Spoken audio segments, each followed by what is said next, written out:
In this video, we will see how we can create the Teams login. Go to sign up now. Specify your business name.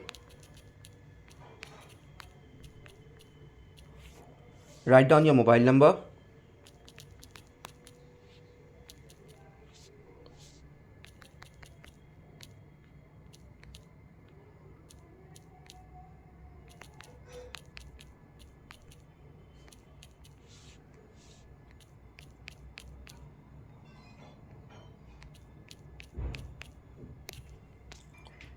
Click on proceed.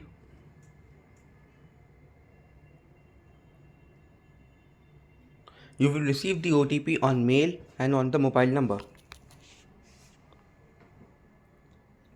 With this, we have created the Teams login account.